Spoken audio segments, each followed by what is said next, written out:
ازيكم يا حلوين؟ عاملين ايه؟ يا رب تكونوا كلكم بألف خير. كل سنة وانتم طيبين وعيد سعيد عليكم يا رب. واخيرا عملت بارت 2 لفيديو المانيكير اللي انا كنت عاملاه من بدري. قلت ادخل عليكم كده بحبة رسومات حلوة للعيد، عشان بدل ما تركبي ضوافر، لا احنا مش هنركب ضوافر، احنا هنرسم رسومات حلوة على ضوافرنا علشان يبقى شكلها اجمل. وطبعا هستخدم معاكم في الرسم الادوات اللي بتبقى موجودة في كل بيت زي خلة السنان، هنقدر نرسم بيها رسومات كويسة. وهنستخدم مع بعض البنسة، الدايرة بتاعتها اللي في النص دي بقدر ارسم بيها زي نقط. وبرضو الأداة بتاعت المانيكير اللي أنا استخدمتها معاكم في الفيديو اللي فات. وبرضو هستخدم معاكم الدبوس، هقدر أرسم بيه برضو كذا رسمة. والبيوتي بلندر برضو هدخلها معايا في رسومات. واول رسمه هبدا بيها وهي باللون اللبني والابيض، وبدات اعمل باللون اللبني كده زي نص الضفر كده اهوت. واخدت اللون الابيض بالخله بتاعت السنين وبدات اعمل نقط طويله شويه كده على الخط بتاع اللون اللبني. بس عدد النقط دي لازم يكون عدد زوجي، يعني علشان احنا هنعملها ورده، لان كل نقطتين هنكون بيهم ورده، عشان كده لازم قلت لكم العدد يبقى زوجي. بعد كده هبتدي اعمل النقط بقى كده من تحت، زي بالطول والعرض كده من فوق ومن تحت علشان خاطر اكون شكل الوردة.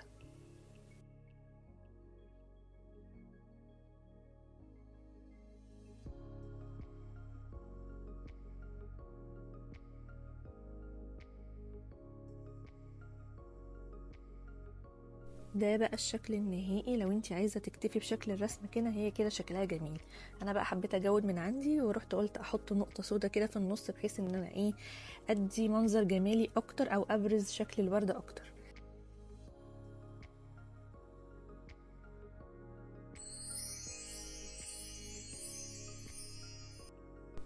تاني رسمه معايا هستخدم فيها اللون النبيتي واللون الابيض.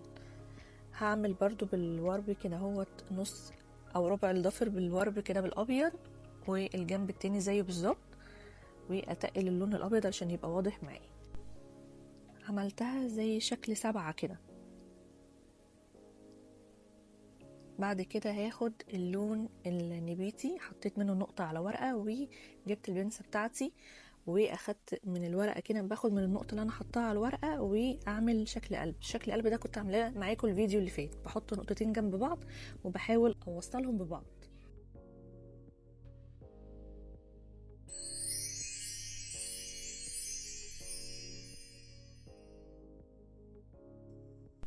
الرسمة اللي بعدها بقى هستخدم فيها اللون البني والابيض والاسود.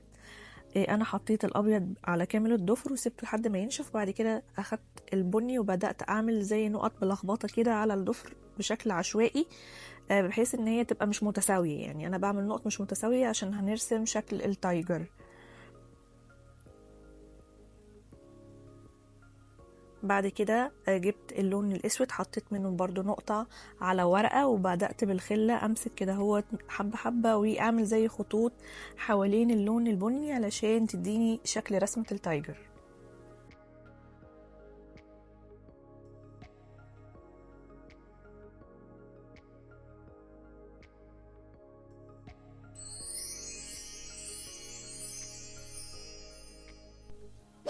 الرسمة اللي بعد كده بقى استخدم فيها اللون الكشميري والابيض وشريط اللاصق اللي هو عامل زي السوليتيب كده هوت، بس ده مخصص للمانيكير. هو بيبقى رفيع كده وبيجاب من عند الناس اللي بيبيعوا ادوات المانيكير، اللي هو يعني هتلاقي عندهم مانيكير هتلاقي عندهم الشريط ده. وهبتدي اقص منه كده واعمل شكل على ضوافري. انا بدأت حطيت اللون الابيض الاول واستنيته لحد ما نشف تماما، ورحت اخدت شريطين كده بالطول حطيتهم بالجنب، وهعمل زيهم شريطين بالعرض بالجنب برضو، علشان يعني اعمل زي رسمة الكاروهات، يعني يديني كده زي شكل الكارو.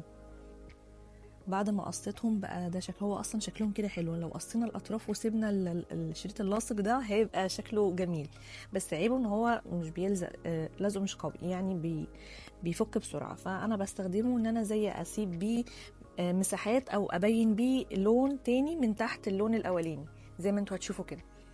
حطيت اللون الكشميري من فوق وبدات اشيل اخر 2 حطيتهم في الاخر. يعني اوعي تشيلي اللي انت حطيتيهم في الاول عشان ما يعكش معاكي المانيكير، تشيليهم قبل ما المانيكير ينشف. وهنا جبت اللون الفضي برضو، حبيت اجود برضو، ورحت حطيت في الزاوية اللي هي الصغيرة اللي تحت دي نقطة فضي كده اهو، علشان تدي لمعة وشكل احلى.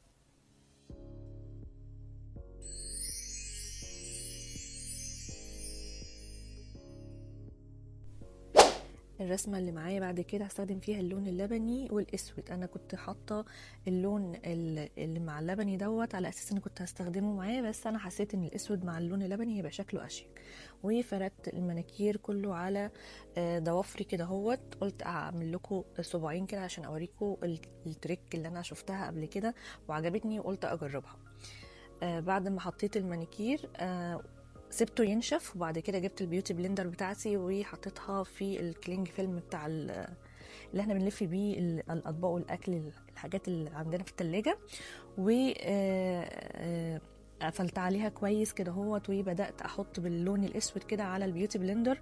وخلي بالك وانت بتحطي، حطي حسب مساحه الضفر، يعني ما تحطيش نقطه صغيره، علشان انا حطيت في الاول حته صغيره فما يعني ما قضيتش الضفر، فحطي نقطه عريضه شويه. وهبتدي اغرز بقى الضفر في النقطه السوداء اللي انا عملتها دي، بحيث ان هي تعمل لي زي شكل الفرنش. تقدري بقى تتحكمي فيها، تعملي رفيع، تقدري تعملي تخين. انا هنا عملته متوسط كده، يعتبر متوسط.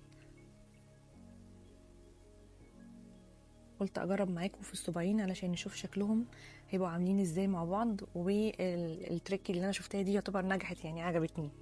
وبكده اكون خلصت رسومات النهارده. يا رب يكون عجبكم، ما تنسوش تعملوا لي لايك واستنوني في بارت 3. باي.